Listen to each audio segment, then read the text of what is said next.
France now. Dipti is with us to look at the newspaper. You start off with Le Figaro, aren't you, Dipti, looking at Emmanuel Macron's reforms.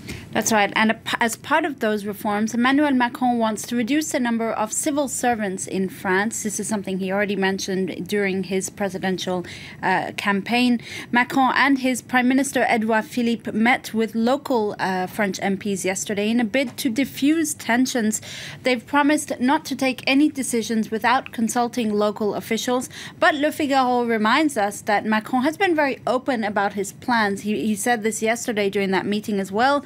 He said he needs to save 13 billion euros. To do this, civil servant jobs may have to go. His plans have faced criticism from certain French lawmakers, like François Baroin, who's from the conservative Les Républicains party, who said the government must stop, quote, wiping its feet with local government officials. And in its editorial, Le Figaro criticizes Emmanuel Macron's approach, saying there's a, quote, fracture between officials who were elected in major French cities and generally support Macron, and those elected in smaller villages who didn't vote for Macron.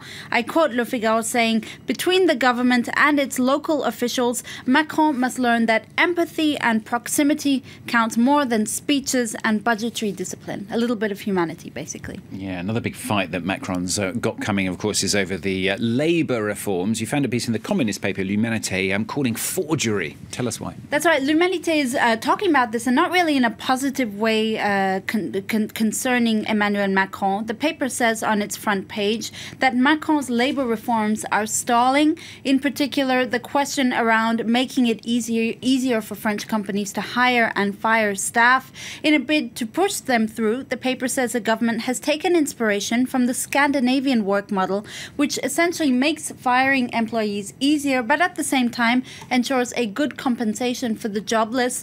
Macron's version for L'Humanité, at least, is a forgery, une faussaire, it says on its front page. And for the communist paper, applying the Nordic model to France would weaken other security nets in place to protect workers. Furthermore, the paper says this model of so-called market flexibility has never been proven to be efficient in terms of the workplace.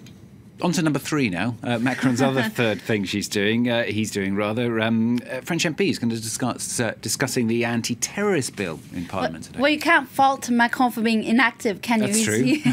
It's only his second or third month as president, and he's very busy. He's trying to push through all these reforms that he promised during his campaign, between his tax reforms and labour reforms, as you said, Stuart. He is also reviewing the anti-terrorist bill, and notably the state of emergency that will be lifted. It's been in place since November 2015, since the Paris attacks, and this is a really big deal in France because essentially it curbed individual freedom of right, which is very important in a country like France, where they place a lot of care on protecting individual freedoms. Macron's idea, though, is to enshrine in law certain parts of the state of emergency, much to the concern of several lawyers who worry that it will infringe on the freedom of movement and freedom of rights of French citizens. What's interesting, though, is La Croix notes that while there's much discord among lawmakers, nearly 90% of French civilians, according to a recent survey, do want to keep the state of emergency in place. The reasons given by La Croix for this public support is, first of all, stress. A lot of French civilians felt stress after successive terror attacks, and they think this is a good security.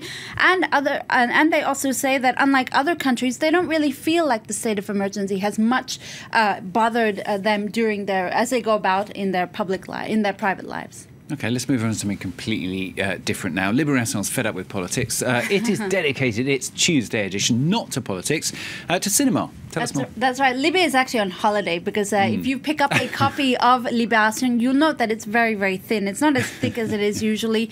And it's quite different to its usual hard-hitting news stories on the front page of Libération today. Zombie Futé, they're paying homage to George Romero, the founding father of zombie films, of horror films.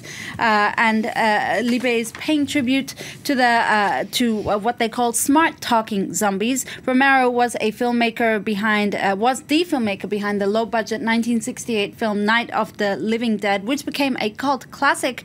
And the film also featured a black lead actor, which for some was seen as a comment on racial divisions in the U.S. at the time.